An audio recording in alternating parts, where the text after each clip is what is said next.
সুপ্রিয় সাউ, কয়েকটা নতুন গান সম্পর্কে কয়েকটা কথা বলার জন্য আমি ভিডিওটা করছি। অনেকেই জানেন, আমার যারা ফেসবুক ফ্রেন্ডস রয়েছেন খুব অল্পই, আমি গান লিখি। এটা হচ্ছে আমার একটা হবি বলতে পারেন, ভালো লাগা। আজকে না, দীর্ঘ সময় ধরেই। তো সে গানগুলো সুর হবে, গাওয়া হবে, কেউ গাইবেন শিল্পীরা, সেটাই স্বাভাবিক, বা সেটা একজন গীতিকারের একটা চাওয়া পাওয়ার জায়গা থাকেই।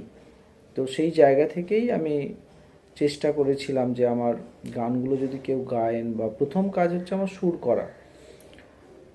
তো আমি হাওড়া শহর এসেছিলাম পড়াশুনোর জন্যে। তো এসে আমি পড়াশুনো শেষ করার সাথে সাথে আমি খুব, কি বলবো, আমি চেষ্টা করেছিলাম খোঁজ খবর রাখার যে কে ভালো সুর দেন হাওড়া শহরে। খুব ছোটোবেলায় মায়ের কাছে নাম শুনেছিলাম, বা রেডিওতেও যার গান শুনেছিলাম প্রথম, সেটা হচ্ছে দীপঙ্কর চট্টোপাধ্যায়। হাওড়া শহরের একজন, কি বলবো, জীবন্ত কিংবদন্তি বলা যায়। তো অনেক কথা আছে, এত কথা বলছি না। তো ওনার সান্নিধ্যে আমি এসেছিলাম দীর্ঘ সময়। ভালো লাগতো যে এত সুন্দর সুন্দর উনি গান বানান, বা হেমন্ত মুখার্জি, মান্নাদের মতো বড় বড় শিল্পীরা ওনার গান গেয়েছেন বা গানে সুর দিয়েছেন। এবং তিনি আমাদের হাওড়া শহরেই থাকেন, খুব কাছাকাছি লক্ষণ দাস লেনে। এটা আমার কাছে খুব একটা, মানে কি বলবো, এটা খুব টেনেছিল। আমি বিভিন্ন সূত্রে ওনার সাথে আমার যোগাযোগ হয়, এবং আমি গান সুর করার জন্য স্যারকে বলি। তো 2001 সালে একটি গান, চন্দ্রিমা দাস শিক্ষিকা, রামরাজাতলায় থাকেন, উনি আমার একটা গান গেয়েছিলেন। আমি জানতাম তুমি আসবেই আমাকে ভালোবেসে, আমি জানতাম তুমি হাসবেই ওই সোনালি আলোয় হেসে। স্যারের সুরে উনি গেয়েছিলেন। একটা রাগা মিউজিক থেকে, তখন ক্যাসেট ছিল, একটা ক্যাসেট হয়েছিল। ভীষণ, মানে আনন্দ, সে আনন্দের আর মানে বলে শেষ করা যাবে না। কি ভেতর থেকে একটা ভালো লাগা অনুভব করেছিলাম। তো পরবর্তী সময়ে 2014 সালে স্যার আবার আমার 8টা গানে সুর দিয়েছিলেন। এই গানগুলো প্রকাশিত হয়েছিল ময়ূক ক্যাসেট থেকে, যেটা গাথানি মিউজিক সিডি হয়েছিল। এবং সেই সিডিটার পুরোটাই যে, মানে কি বলবো, সত্য, যেটা মালিকানা, সেটা কিন্তু গাথানি নিয়েছিল সই করিয়ে আমাকে। তো এখন যাই হোক, এই এর পরবর্তী সময়ে সেটা কেউ সেভাবে কোনো, মানে বিশাল প্রসিদ্ধ হয়েছিল বা এ হয়েছিল, কিছুই হয়নি। আমার ভালো লাগা ছিল, তবে অনেক টাকা খরচাপাতি করেছিলাম, টাকা জমিয়ে পকেট মানি থেকে করেছিলাম। এর পরবর্তী সময়ে কিন্তু আমি খোঁজ রাখার চেষ্টা করি যে হাওড়া শহরে আর কে ভালো গানের সুর দেন। এবার আমার যে গানের যে লেখার ধরন, যে স্টাইল, একটু পুরনো ধরন, তো সেই জন্যে স্যারের যে সুর, দীপঙ্কর স্যারের সুর, সেটা খুব ভালো যেত, বা উনি আমার লেখার সাথে খুব সম্পৃক্ত হয়ে সুর দিতেন। পরবর্তীকালে ওই যে সিডিটা হয়েছিল, সুরে সুরে রামধনু সিডিটার নাম, সেই গানের 8টা গানের সব মিউজিকগুলো করেছিলেন দীপঙ্কর দাস। খুব বর্তমান সময়ের ভালো একজন মিউজিক অ্যারেঞ্জার, খুব ভালো কিবোর্ড বাজান। সবাই জানেন, মানে যারা হাওড়া শহরে সঙ্গীত নিয়ে থাকেন তারা জানে না এমন দীপঙ্করদার নাম কেউ অজানা আছে বলে আমার মনে হয় না। তো পরবর্তীকালে আমি দীপঙ্করদাকে 2015 সাল নাগাদ ফোন করে বলি যে দাদা, আমাকে একজন ভালো সুরকার কাউকে দেবেন যিনি ভালো সুর দেন। আমার গানগুলো তো সব পড়ে আছে, গান লিখছি, সেগুলো জমে আছে। তখন উনি বললেন, এই সময়ে খুব ভালো সুর করছেন জয়দীপ, শিল্পী জয়দীপ চক্রবর্তী, আমারই খুব পরিচিত বন্ধু। তো আমি নাম্বারটা দিচ্ছি, ওনার সাথে যোগাযোগ করো। এবং উনি বলেও দিলেন। খুব ভালো মানুষ, মানে দীপঙ্কর দা যতটা পারে, যাকে পারে যতটা সহযোগিতা করেন। যাই হোক, তারপরে আমি জয়দীপদার সাথে, জয়দীপ চক্রবর্তী মহাশয়ের সাথে যোগাযোগ করি এবং তিনি আমার গানে সুর দেন। 2020 সাল নাগাদ একটি গান, আমি রাতের তারার মতো হারিয়ে যাব, গানটি প্রকাশিত হয় এবং গানটি গেয়েছিল অমৃতা মুখার্জি, আমারই খুব পরিচিত, খুব কম বয়সী একজন শিল্পী, খুব ভালো গায়। বর্তমান সময়েও সারেগামাতেও গাইছে, একসঙ্গে করার সং হিসেবে সঙ্গীতে গাইছে। তো ও গানটা গায় এবং গানটা বেশ ভালো। আমি বিরাট পপুলার হয়ে গেছে, হয়ে গেছে ওসব বলছি না, কিন্তু কিছু মানুষের মধ্যে, যারা আমার পরিচিত, জয়দীপদার পরিচিত, আরও যারা গান সম্পর্কে থাকেন, গানের বিষয়ে চর্চা করেন, তাদের কাছে পৌঁছেছিল গানটা। বেশ কিছু ভিউজ হয়েছিল, 1-2 দিনের মধ্যেই প্রায় 3,000 3,500 ভিউজ হয়েছিল এমনি। তো তখন সেই গানটি হয়েছিল। যাই হোক, এর পরবর্তী সময় কিন্তু জয়দীপ চক্রবর্তী মহাশয় বা জয়দীপদা আমার পরপর প্রচুর গানে সুর দিয়েছেন এবং আমি রিসেন্ট আজকেই ফেসবুকে একটা লিস্ট ছেড়েছি যে জয়দীপদার কতগুলো গান কারা গিয়েছেন। সৌভিক রায়, অমৃতা, তারপরে জয়দীপদা নিজের সংস্থা নবসঙ্গীত ভারতী একাডেমি, তাকে দিয়ে উনি নিজের সংস্থাকে দিয়ে গাইয়েছেন। দেবকুমার দা গিয়েছেন, দেবকুমার মাল মহাশয়। পল্লব গিয়েছে, পল্লব মুখার্জি, সৌদালি অধিকারী, দীপাবলি দত্ত, চন্দ্রাবলীদির মেয়ে, পিয়ালি কুণ্ডু, যিনি এখন বোম্বে থাকেন, আইটি সেক্টরে চাকরি করেন, উনি খুব ভালো গান উনি গেয়েছেন। তার একটা অমৃতা একটা হিন্দি ভার্সানও গেয়েছে। তারপর সুচন্দ্রা, খুব ছোট শিল্পী, সুচন্দ্রা গেয়েছে, প্রিয়দর্শন গেয়েছে, বনানী দত্ত গেয়েছে। তারপরে সবথেকে একটি ভালো গান, খুব মিষ্টি গান গেয়েছে, সেটা হচ্ছে অরিত্র এবং রাজশ্রী। অরিত্র আমাদের সবার খুব পরিচিত। যাই হোক, সব মিলিয়ে এতগুলো গান জয়দীপদার হয়েছে, প্রায় 20টা। আরও সুর আছে, ধরুন প্রায় 15-20টা তো হবেই, আরও সুর আছে, কিন্তু সেগুলো এখনও আমরা প্রকাশ করার সুযোগ হয়নি।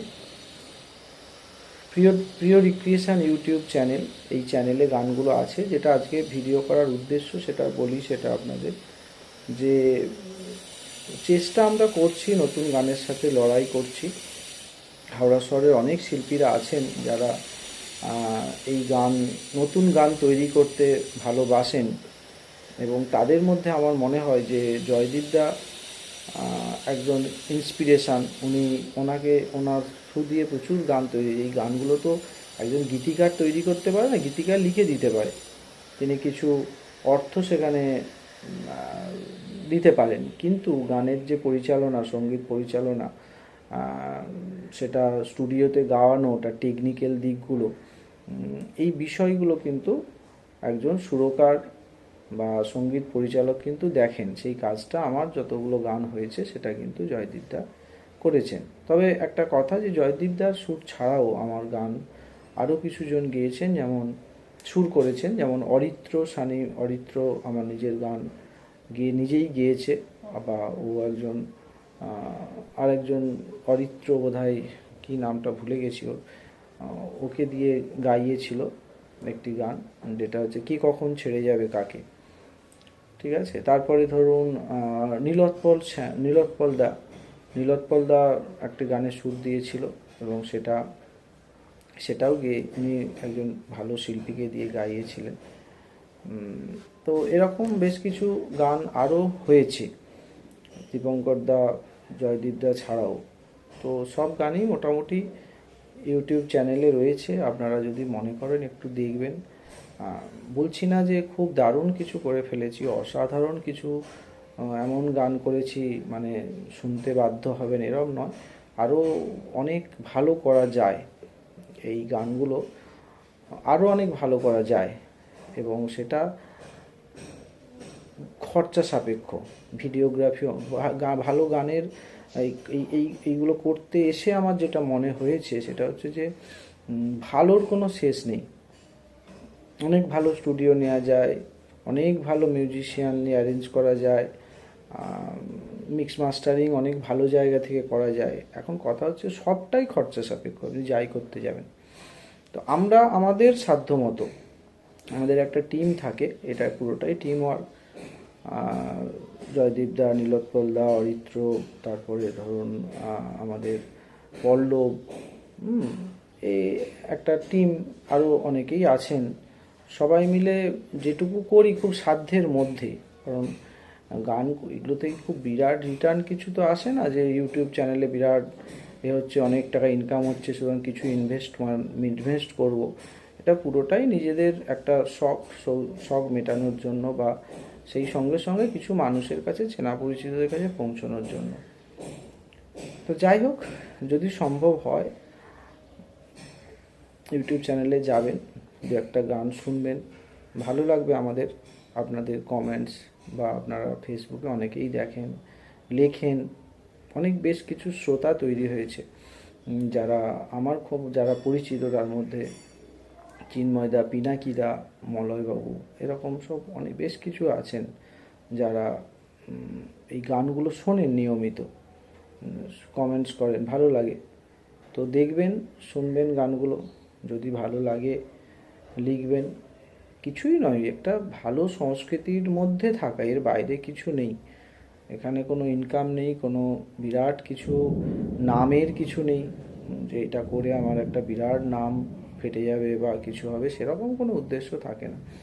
এটা ভালো একটা সংস্কৃতির মধ্যে থাকা, ভালো কিছু নিয়ে থাকা, কিছু ভালো মানুষদের সাথে থাকা, এর বাইরে আর কোনো উদ্দেশ্য নেই। খুব অনেস্টলি কথাগুলো আপনাদের বলছি। তো শুনবেন, এই বললাম। আর ইউটিউব চ্যানেলে আমি এই ভিডিওটা আপলোড করব, অনেকদিন থেকে ইচ্ছা ছিল যে কিছু কথা বলার। যারা প্রিয় ক্রিয়েশন ইউটিউব চ্যানেলটা অনেকেই দেখেন, অলরেডি ধরুন প্রায় 1,500 সাবস্ক্রাইবার হয়ে গেছে অনেকেই। আর যারা, আরেকটা কথা বলে রাখি, যে যারা অনেকে ভাবছেন বা ভাবুন, যদি নতুন গান কিছু করা যায়, আরও অনেক গান আছে। দেখুন না, পারস্পরিক সবাই কিছু কিছু করে অর্থ দিয়ে, একার দ্বারা বা দুজনের দ্বারা তো সম্ভব হয় না, সবাই অল্প অল্প করে দিয়ে যদি একটা বাজে বাজে নতুন গান গাওয়া যায়। প্রচুর ভালো শিল্পী আছেন আমাদের হাওড়া শহরে, যারা হয়তো গান নতুন নেই বা এতটা রিস্ক নিতে চান না, স্বাভাবিকভাবেই, যে সবাই আমার মতো ভাববে বা সবাই জয়দীপদার মতো ভেবে ফেলবে, অরিত্রের মতো, এরকম তো নয়।